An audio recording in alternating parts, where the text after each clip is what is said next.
Hello and welcome to the 1/106th of a second photography podcast. I'm joined today by Nicole, and we've got a really interesting episode. Nicole is a professional photographer and makeup artist, and she offers a really unique and bespoke service to the customers she works with. So, Nicole, just for the listeners, would you mind introducing yourself and what you do and a little bit about you, please? Well, hello there. My name is Nicole, as you said, and I've been a professional photographer for about 12 years now. Well, what I offer is pinup photography and cosplay photography. I've been mainly concentrating on pinup photography, and I offer the bespoke service of somebody coming to me has never stood in front of a camera before. I do their hair, I do their makeup, and then we proceed to take the pictures. It started off as a confidence boost for women. That's where it all began 12 years ago. Thank you. So, you've got your own studio and you've got your own kit, you've got the whole setup, haven't you? I have indeed, yeah, but I've only been that lucky for about 3 years of all those 12 years. I started off with basically a camera and static lights, and I traveled to people's homes rather than having a studio somewhere, which got me around the whole fact of having to rent somewhere, which kept my costs down. But it was also a very fascinating way of meeting people, because when you go to somebody's house, you never know what the circumstances will be in terms of technicalities. You don't know how much space you will have for lighting. You don't know what kind of backgrounds and props you can use or what you can do in somebody's house, full stop. But it made the client comfortable. They were in a very familiar surround, and it didn't make them quite as nervous as coming to your studio. But now that I have a studio, I have to say I very much like the possibilities of it, and not having to freak out when I'm faced with a 2 square meter flat. And as well, having your own place, you can set up your background and your lights and you can leave them. You don't have to get them in and out. Yes. I live in a 3-story house and I used to have my gear stored either in the loft or on the third floor. So every time I went somewhere and I took loads of gear, I had to take it down the stairs or get it out of the loft. And then coming back, I had to do the reverse. It was terrible. When you went to people's house, what sort of backgrounds did you bring, or did you not take any backgrounds? I tended not to take any backgrounds. I basically just used what was there. It was a, extremely fast learning curve about what to do and what not to do. And the first photo shoots, if I look at the pictures now, I think I very much frown upon them, I have to say. But that's just what happens when you've been doing it for a while. You have to learn to use what is there. I used curtains, or I used, sometimes even just windows, like a backlight. It was really nice. I do sometimes miss that because it's a challenge. And, obviously when you work in your own studio, you have to be careful not to fall into a comfort zone and just use the same thing over and over because it works. Going to people's homes, what sort of mistakes did you make when you first started, and then how did you overcome them? When I first started, the major mistakes I made was over concentrating on the model or on the subject I was photographing. I was so nervous about photographing people I had never seen before and the expectations they put on me, that when I look back on the pictures, there were things in the pictures that should have never been there, like cables, lighting switches, me in the mirror. And so, and they were badly composite. They were off center. You had people cut off at the wrong bit, like there was an arm missing, or things, all those things, where you simply afterwards thought, why didn't I look at that up front? But then you look at them and you learn from it. You don't make that mistake again the next time round.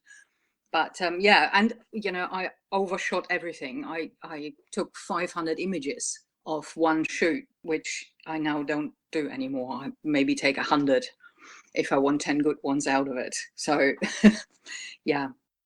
No, I get that. There's nothing, particularly with digital, there's nothing wrong with I don't think there's anything wrong with taking too many images, because you can't go back once you've left, can you? Can I ask you a question? Are you a people person, Nicole? Oh, totally. I was going to say, I'm not a people person, and I'm very introverted, even though I publicize my thoughts on the internet via a podcast. I'm actually really not a people person. And I think going to people's houses rather than having them come to you, you've got to be that much little bit extra of a people person, if that makes sense. Would you agree with that? Oh, totally.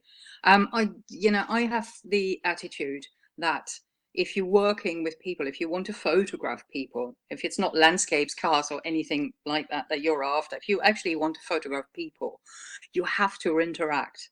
It's all good and fine to have all the equipment and the technical knowledge, but if you can't interact with people, it makes it more difficult. I'm not saying you won't get decent images, but I think if your subject relaxes, you will get far better shots of that person than you would if they were just sitting there and you point a camera and light at them. But yeah, you're right. Going to people's places could have been interesting. I always had my partner with me who would come in, check the place out, check the people out, and then leave. So I wouldn't go on my own. The photo shoot tended to be one-to-one. Yeah, I wouldn't just turn up at somebody's place. I mean, that could have made for interesting encounters, I think. But I've never actually had any awkward things happening during a shoot when I went to people's places. No, because I mean, these are people who have hired you. So I tend to find when people are paying and hiring, they tend to be the better sort of people to interact with because they know that you're professional and they treat you like a professional. Yes, that's very true. You've been doing this now for some time, and I'm guessing until maybe recently when you went to cosplay, it's been mainly females who have had this done. What sort of good cause has your photography given people? When I first started, I have to go back then because the original idea behind it was I was rather surprised to find, when you meet new people, especially women, I was incredibly surprised how fast women are to tell you what is wrong with them. So within, say, a half an hour conversation, after 10 minutes, a woman would tell me she doesn't like her legs, she doesn't like her nose, she doesn't like her belly, she doesn't like her bum, etc. And I thought, isn't that a sad state of affairs? It's like, but that's the body you live with. So why on earth can you only focus on the things that are wrong with you? I was a trained makeup and hairstylist. I picked up photography when I was about 16. And then I thought, surely there's something that you can show women that they are okay. You don't have to be a certain size, a certain age, or a certain anything to be just fine as you are. And that's where I came from. And I think a lot of women walked away with a feeling that they were actually absolutely fine or more than fine. They felt good about themselves. They could look, first you do the hair and makeup, and that's already one step into that direction. They look in the mirror and they go, wow, I've never seen myself like this. And then, yes, talking pinup photography, which very often involves a certain amount of nudity. Walking about in lingerie in front of a total stranger is nerve-wracking. But once you've done it, it's a bit like jumping out of an aircraft. You might get a buzz out of it. And it wasn't rare that people would come back over and over and over again. As a matter of fact, I have clients that have been here 20 times. And they're almost addicted to it now because they get a buzz out of it and it makes them feel good.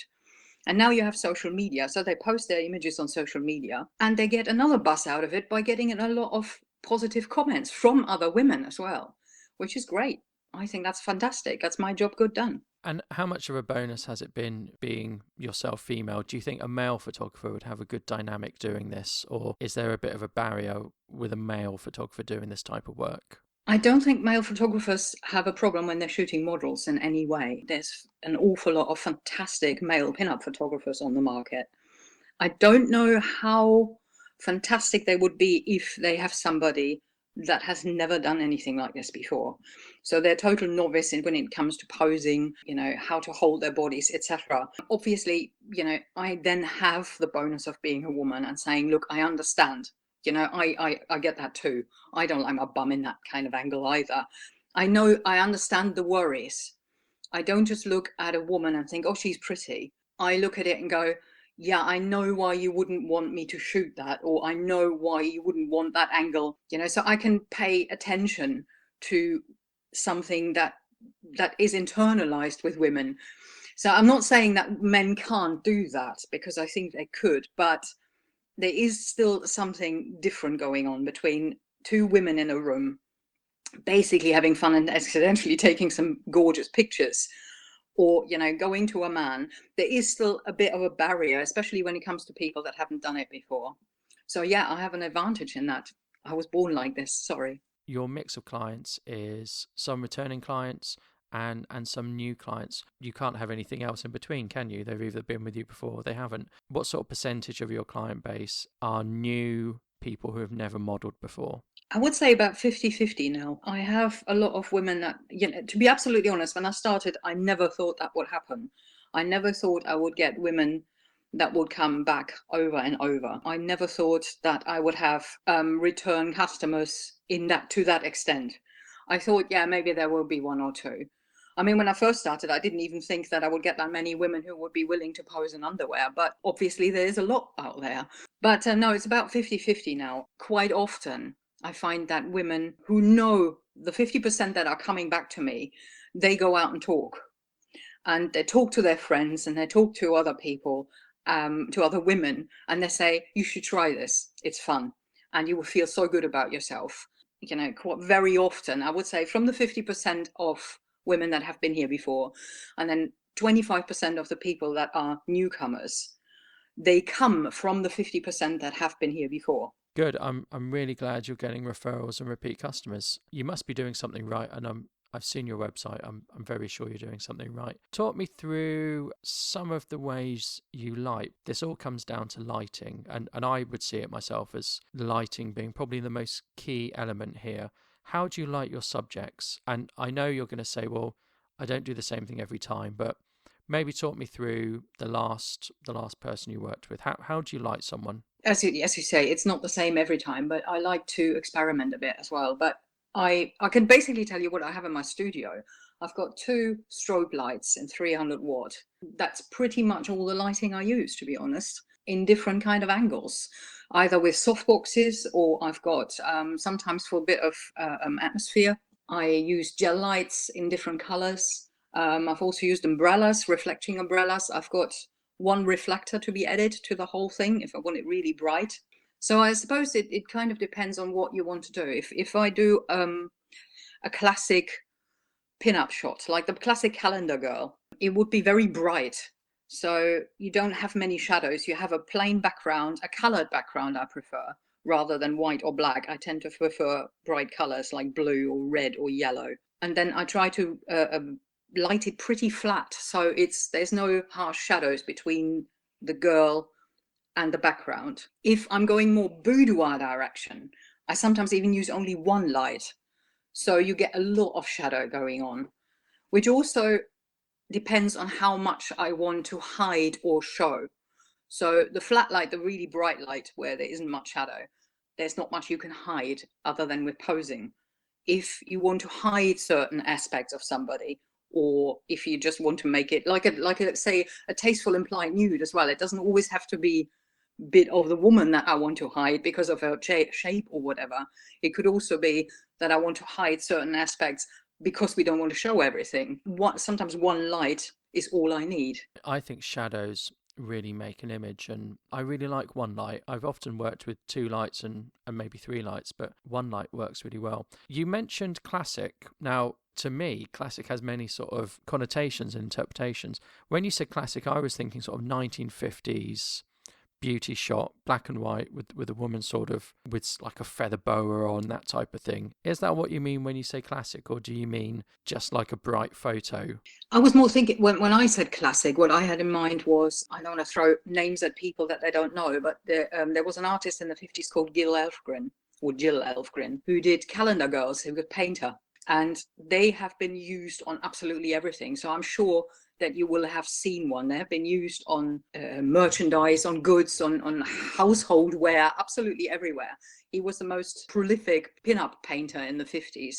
And that's what I meant with classic. And because they were colored as well. Obviously, then if you go more classic in the terms of somebody of the 50s pin-up shots that you would have seen in scandalous men's magazines, which there were at the time, they would have been black and white and quite often very grainy and very raw. Because they were scandalous, they were quite often shot in somebody's living room. They weren't really shot in massive studios. And then obviously you also have the classic idea of Vogue magazine, which was a totally different thing, but that has a very different style again. So between the classic Vogue fashion shot and the raw images of, say, somebody like Betty Page, there is a huge spectrum of classic pinup, what classic pinup actually is. But what they all have in common is tease rather than show.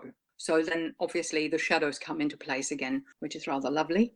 Betty Page is what I was thinking of, actually. So while we've been talking, I've just been Googling it, actually. Yes, it's really difficult to describe verbally. That's why I've looked it up. So what I'm looking at, and you need to stop me if I'm wrong and giving people the wrong description, is we've got generally a blonde or a brunette. It looks like an American model, posing, sort of sat on a chair, maybe skirt being lifted ever so slightly for some reason. So we've got someone in front doing a barbecue who's wafting the barbecue with their skirt and sort of wearing stockings.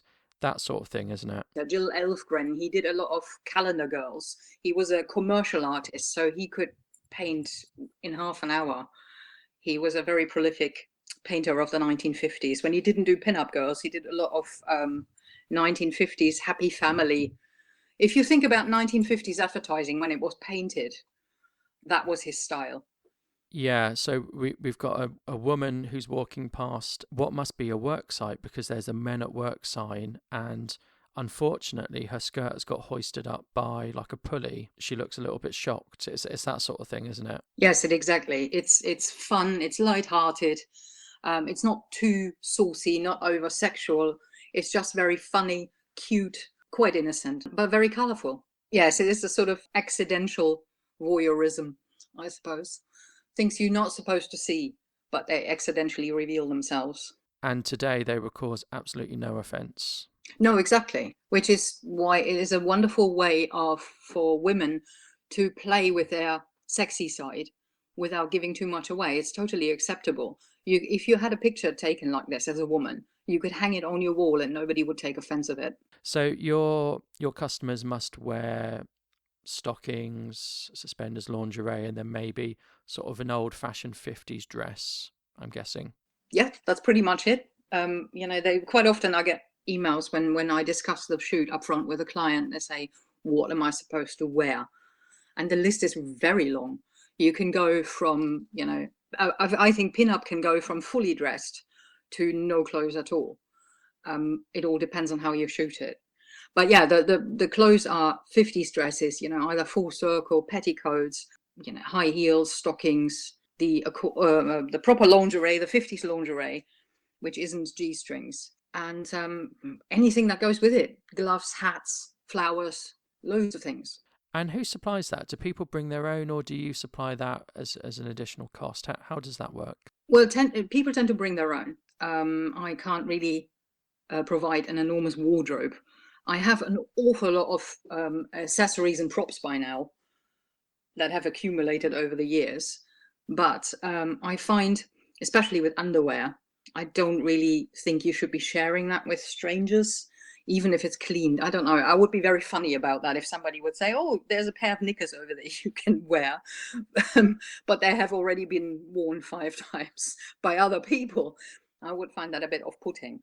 But it makes them also more comfortable if they can wear their own clothes. I do have a deal with a lingerie company that helps me a bit out sometimes if they're really stuck for ideas, and they also do get a little gift with stockings and gloves in it when they first come for their shoot, so at least that helps a bit.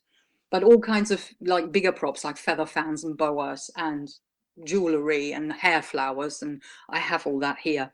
Excellent. So do you must shoot against, I guess, a grey background and then light it to either be dark or a specific colour, or do you shoot on props like chaiselongs and sort of sofas and things like that? I have a grey background, which I actually use far more for cosplay photography. The pin-up photography, I tend to use coloured backgrounds. I've got a flurry of colour backgrounds. I think I've got about 15 different colours. But I've got props as well. Yes, I've got an original 50s television, which is a bit wobbly, but it looks amazing. I've got a vintage dressing table I work with, just ordinary, cushions here and there. There's just loads of different things, but I don't want to clutter my studio up so you can't walk in it anymore. Yeah, I try to keep it minimal. I also don't like the idea of having a prop that will pop up in my pictures over and over and over again. Every time you photograph it, it becomes a used prop. I'd rather have people see my work and go, "Oh, that was shot by Nicole because of the light or the way I photographed somebody," not because, "Oh, look, there's that chaise along again."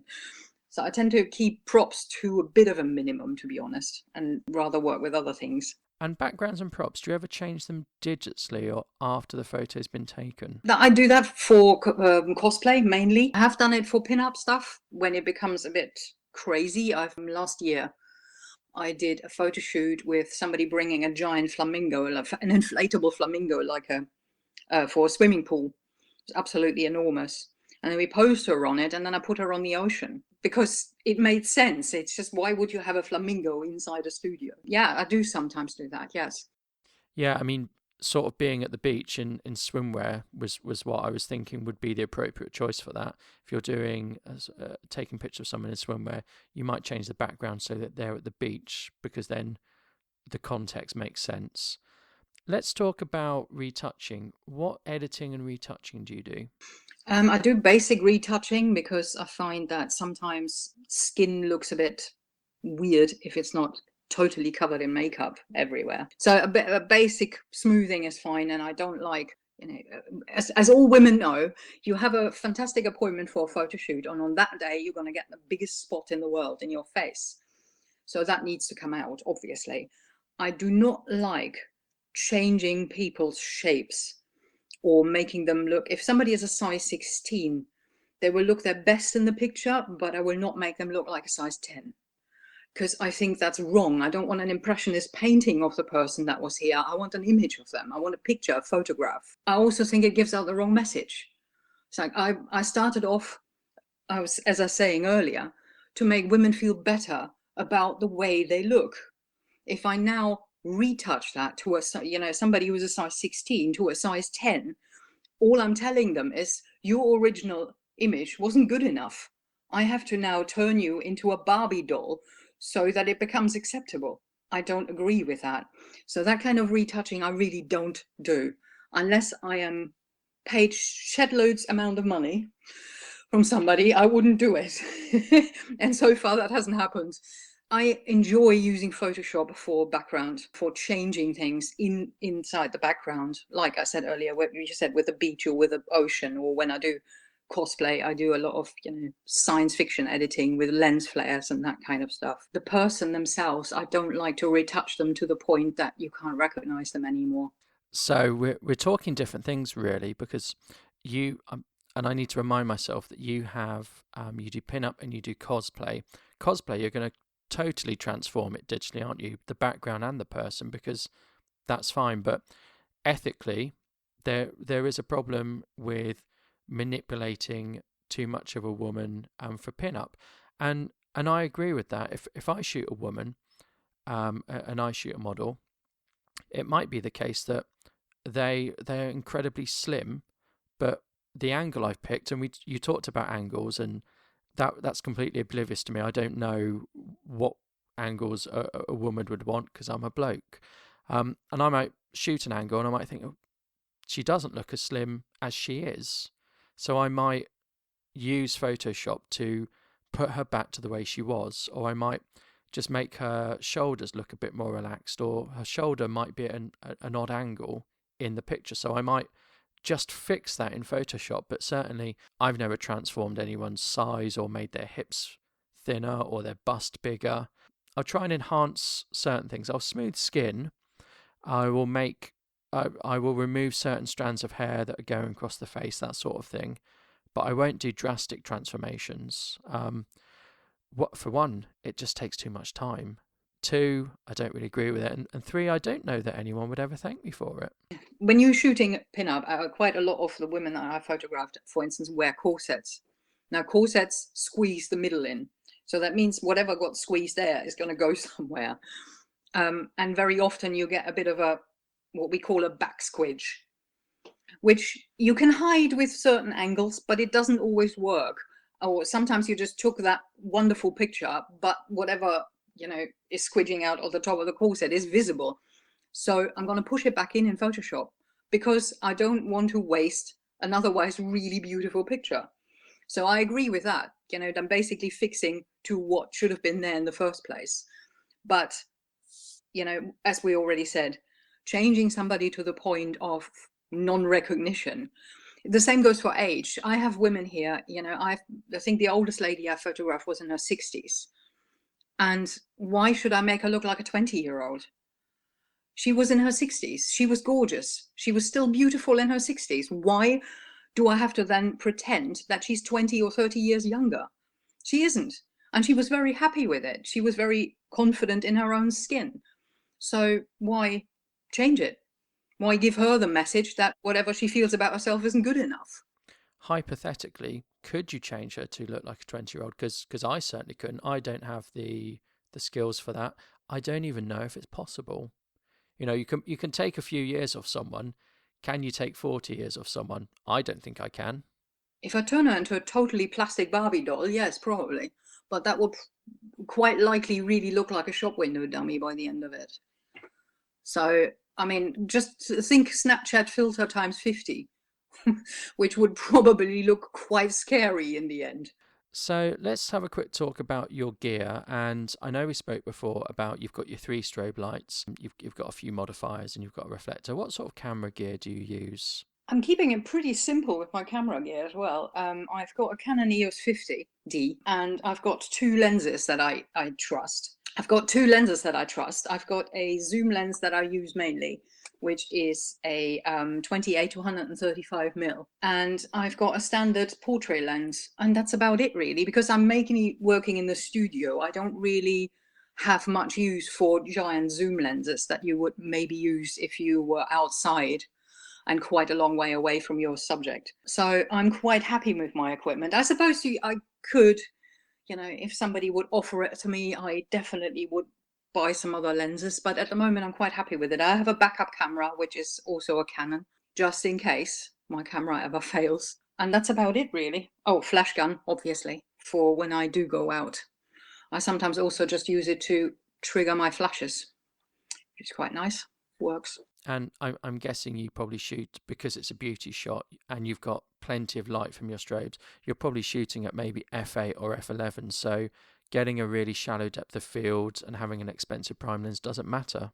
No, exactly. No, yeah, that's right. So I never go under f8 really, and because it is so light, you don't really have to, and that makes it nice and crisp in the foreground and slightly blurry in the background, and yeah, you're going. Yeah, it's refreshing to find someone who can do that. I mean, I did a shoot yesterday and it was at night time, so I was shooting at f2. So a zoom lens that starts at f3.5 or f4 would have been useless to me. And I brought a flash with me, but I brought just a little LED actually, and that was enough just to lift the person out of the shadows and make sure they were not completely dark. So that's another story. I'll probably do that. I'll probably talk about that on my podcast next week. Let's talk about your cosplay work now. In fact, maybe before we talk about your cosplay, tell me what you consider to be your biggest success in pinup, for whatever reason. This is going to sound very cheesy. I did a show. I sometimes do shows where I exhibit my work to pitch for new clients and to just, I like shows because you can directly talk to people, coming back to being a people person. So I did a show in London, quite a big show, and I had my photographs on the wall, and I saw a woman walk past them, looking at them, and walking past the store, turning her head as she walked. And then I saw her walk backwards and come back and looked at me, and she went, "My God, they all look so happy." And I thought, that is awesome. They look happy.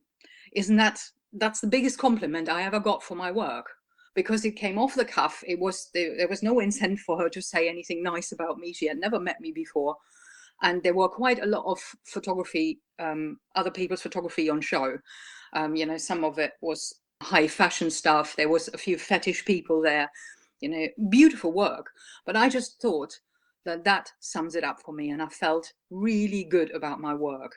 And that was the best achievement. As I said, it sounds cheesy, but I thought spot on. Wow, you make people happy, and there aren't many people that sort of do that in their profession. Comedian maybe.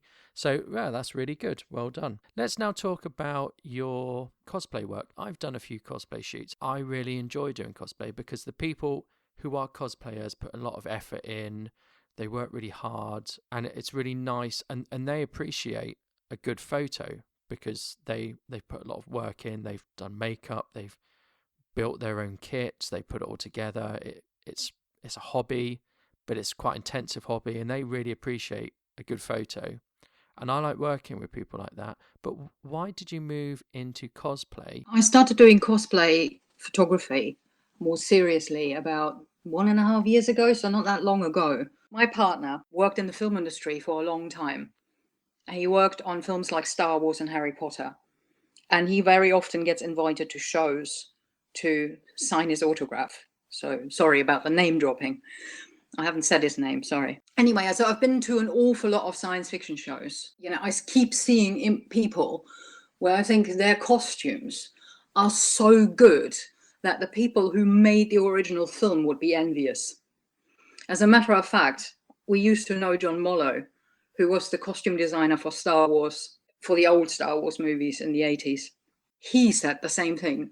He said the costumes we designed were good for the film, and they did their job, and obviously he won an Oscar for it, so they must have been good. But he said they wouldn't stand up to being worn over and over and over again. So the quality of cosplay is so high in places.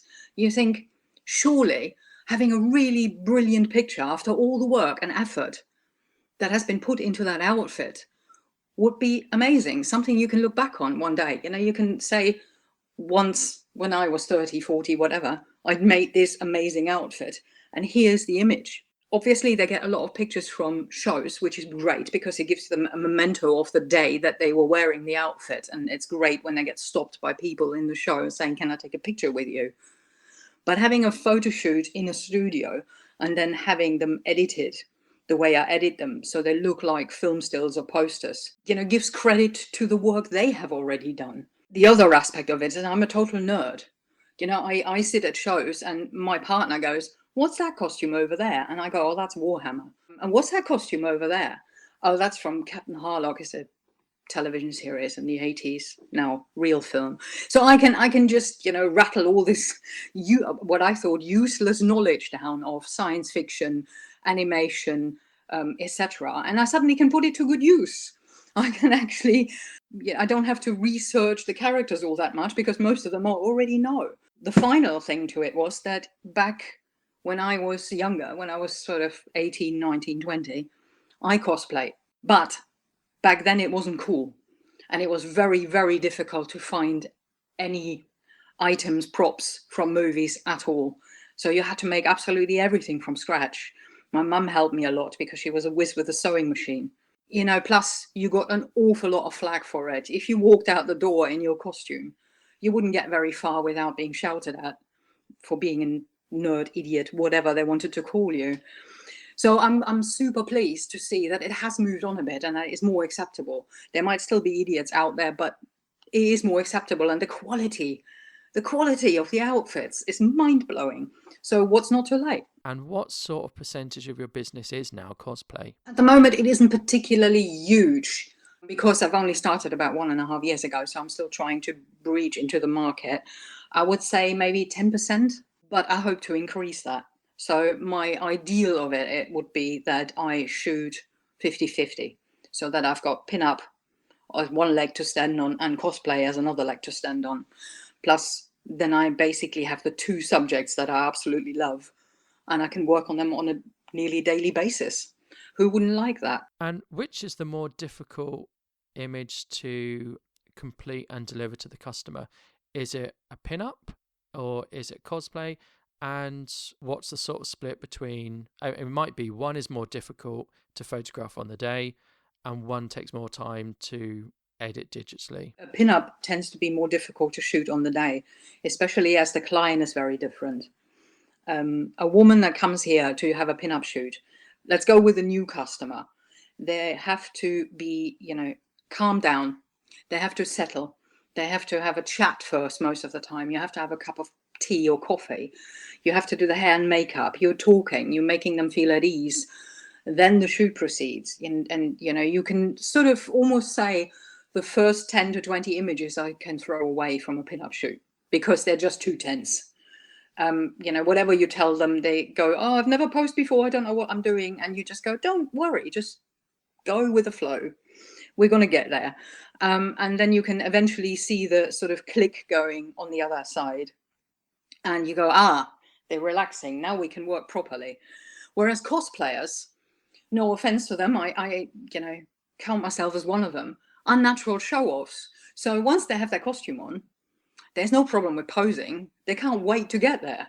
So shooting cosplay is easier because all you have to do is get the lighting right. Everything else they already bring. You can, direct them in a bit that you say, look, you have to think a bit smaller for a picture frame. You can't really make enormous gestures. But otherwise, they're already there. Whereas then pinup, I don't edit nearly as much as I do the cosplay pictures. And then so at the cosplay pictures, the editing process, you could say one picture takes about a day to finish. Whereas the pinup, I can probably edit 5 to 10, depending on how much editing I have to do per picture, but I can edit 5 to 10 in one day if I really go for it. That's the difference between shoot and after work in both cases. That's surprising that it takes 8 hours, but I guess there's no point doing a sort of fantasy cosplay shoot unless you're going to go all out, and it has to look convincing, doesn't it? Otherwise, what's the point? With composite, well, this kind of editing is called composite photography. So you shoot somebody on a plain background. I tend to prefer gray for that. And then you basically cut them out of there and place them in an according background. So say you shoot somebody as Batman. You want him then in a sort of dark Gotham-like background. The important thing is that the light matches. So if you light somebody in a specific way, in terms of Batman, it will probably be quite shadowy. You then have to make sure that whatever you use as a background has the same kind of lighting. So the light comes out of the same direction. The shadows need to match. I do sometimes paint them in if they don't. You have to try and get into that direction. If you do a composite in Photoshop where the light is totally different to what you have shot, you will have a whale of a time trying to match that. And if you don't match it, it looks like a cutout. It looks like somebody cut the picture out of Batman and stuck it onto a picture of Gotham, which I just don't like. So I wanted to have depth, and I wanted to have layers, like he was actually in Gotham, not in my studio. I have taken that to a bit of a crazy level with exactly a Batman shot. I have a Batman photograph that I had almost finished, and then I decided it should rain. Although the rain adds to the atmosphere, it gave me all sorts of trouble, because I thought, well, if it rains, the rain would bounce off him and he would bounce off the ground. So then I edited every single bounce off his armor and off the ground by hand. So that took a bit longer than an 8-hour working day. But the picture was awesome in the end, and he was absolutely chuffed with it. That was my own fault for just thinking, I could take that to another level, and then cursing myself for trying that. So do you sit down with people and you say, this is the background, you show them on the computer, because background has two meanings, doesn't it? Show them on the computer before you take the photo, this is the background I'm going to put you against? Or do you just have them pose in front of the grey screen and then they get surprised later? Second, I tend to see what they can do in terms of poses, see how adventurous they are with posing, including standing on one leg or jumping or whatever. And then I see what background I can put them in that works with the character. And then I I surprise them. I mean, obviously they have an idea of what we have just shot, so it's not a total surprise, but they do give me the free choice of saying which picture I'm going to edit. So I'm quite happy about that, because it gives me way more possibilities. If they would, I had people that come here and say, I want to, show me a picture of the original character and then say, I want to recreate this. I don't have a problem with that per se, but it does limit your creativity a bit, because then you have to just make sure the light is exactly the same, their pose is exactly the same, and it becomes a technical exercise. And if you haven't noticed that yet from this interview, I'm not a super technical person. I prefer to go with a person that's there. I can do it, but it's not my favorite thing. That really appeals to me, recreating like a shot from a film or a shot from a comic book or graphic novel. Recreating that is something that appeals to me. So maybe I am a bit more technical rather than outright creative. But yeah, that certainly appeals to me. Do you ever do anything practically with your cosplay? So when I think of cosplay and composites, I think of someone shot against a green background and everything put in digitally. Do you ever put anything practically, or do you ever do as much as you can in camera? Oh yeah. Now I do still have them, although when you look at my cosplay images, they are obviously very heavily edited. But I still do have the mantra: if you can do it for real, do it. Because it looks better. It still looks better. It doesn't matter how good your editing skills are. If it was there in the first place, you don't have a problem editing it. I have done some awesome real shots. There's a company in close to Amersham. Sorry, there's a company close to Amersham called Prop Store, who are dealing in real film props. So you can buy them. They buy them from the film sets, and then they clean them up and make them presentable, and then you can buy them off them. And I've known them for a long time, and every now and then they have props that I would like to work with. And I have asked them, the first time I asked them, it was just an idea off the cuff, and I thought they're going to say no. And they said yes. And I did a photo shoot with somebody dressed as Mina Harker from the League of Extraordinary Gentlemen, with the car from the League of Extraordinary Gentlemen. So that was rather spectacular. And I have done another photo shoot with Prop Stores since, with a chair by Giga, who designed the alien creature from the films, from the Alien films. So if I have something like that, why on earth would I do that in digital if I can actually have the real thing? The other thing I have done is for a photo shoot of a sort of retro circus performer. She could actually fire breathe. And I said, well, why should we edit it then if you can do it? I said, well, we can't do that in the studio because I don't really want to set my studio on fire. So we did it in our garden, much to the amusement of my neighbours. I can assure you no bushes were singed. I'm guessing people don't turn up in costume, do they? Or walk into your house dressed like a lizard or whatever. I've had Darth Vader change in front of the house. Why he did that, I have no idea. Not Darth Vader, sorry, it was stormtroopers. I said, you can change in here, but they prefer to change in the road into their stormtrooper outfits. I went, well, whatever, fine. I think my neighbours have seen it all by now. Sometimes they look at me a bit sideways and they think I'm a bit nuts, but that's fine by me. And going back to that car, was that a full-size car? Or was that a miniature or a scale car? Oh no, it was full size, which came up with a whole set of other problems, because I don't know if you've seen the movie. That car is absolutely enormous. It's very long, isn't it? It's super long. The model was leaning on the front, and the front was about under her armpit. You could only really shoot bits of the car. There were too many other things in the background. So you had parked cars, or you had a garage on the other end.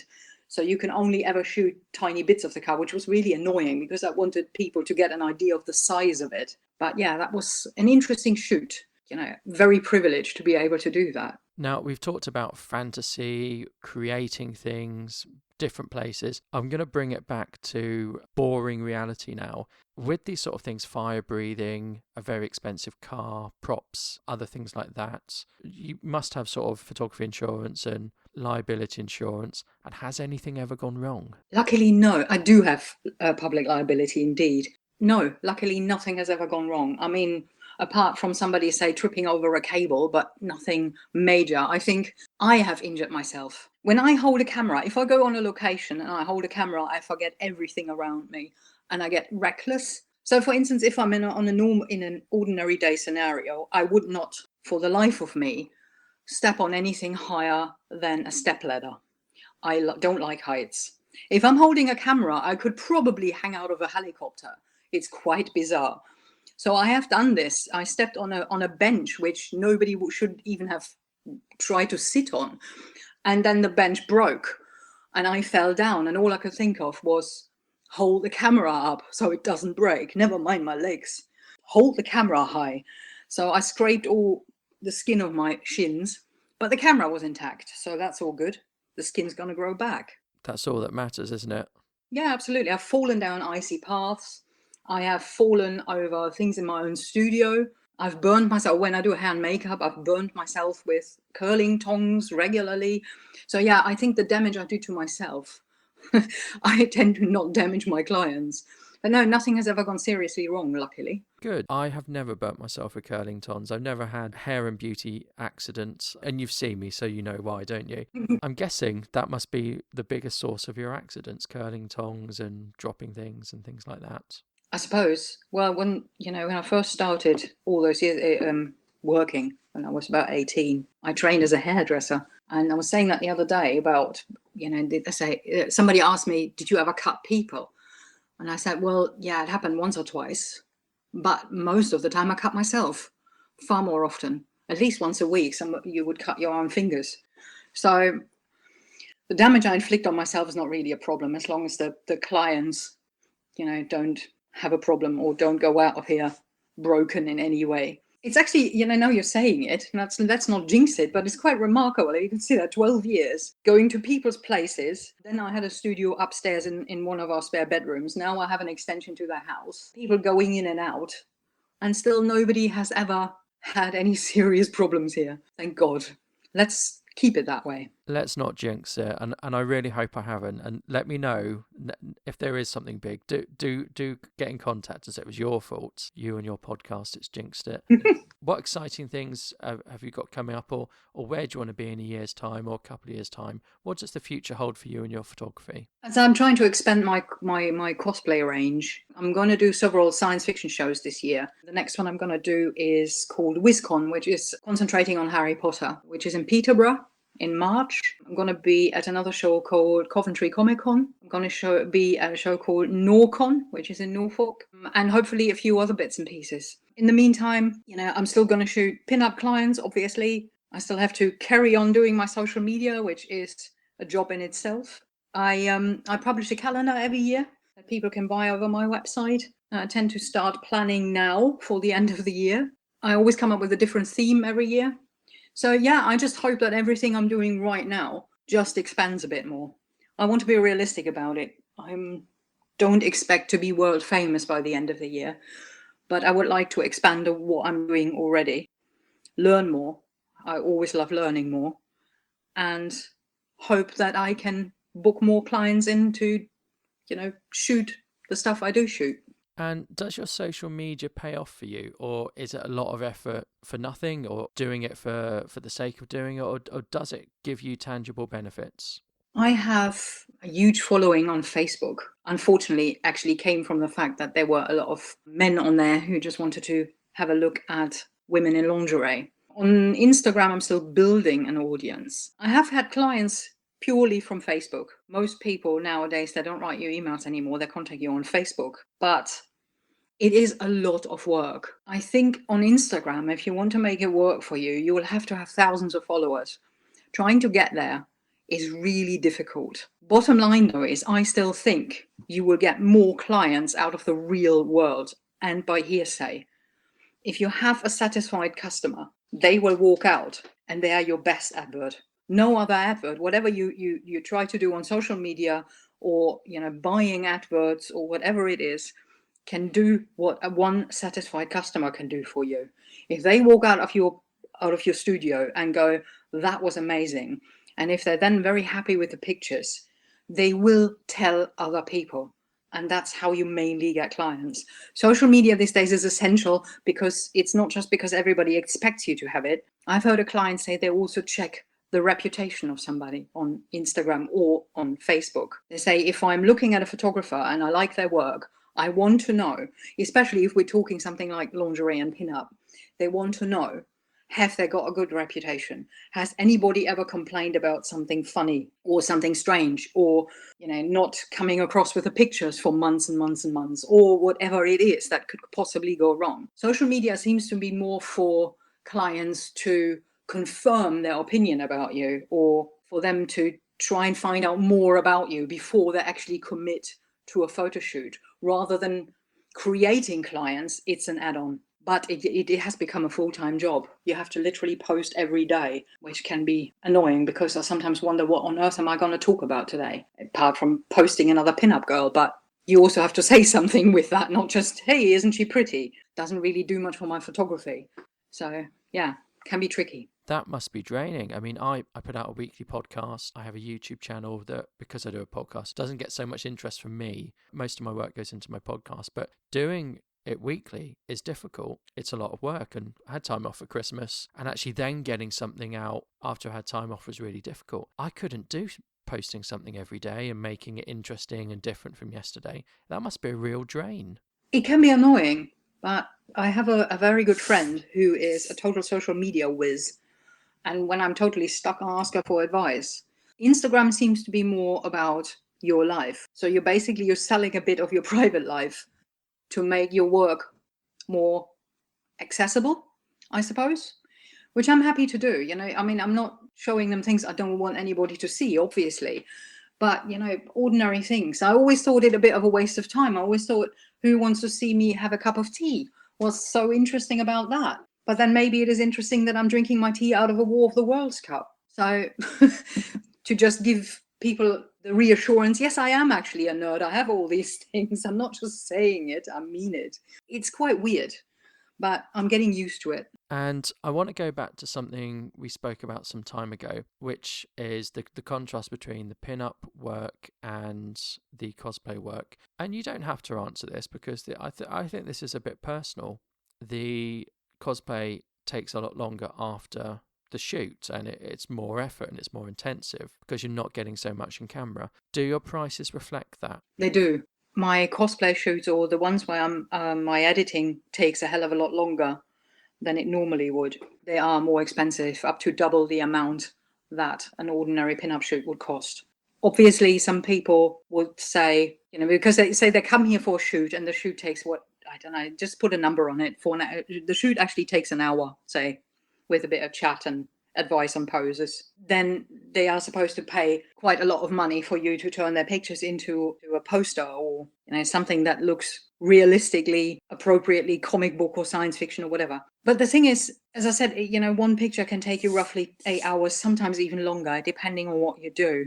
If you come up with the idea of adding rain to it, yes, you get a raised eyebrow here and there. If you think what anybody would earn, say sitting in a supermarket at the checkout, what they earn in an hour, which is probably not enough, but just thinking about that, how much they earn in an hour, multiply that by 8 for one image plus the photo shoot, then how much you have to charge.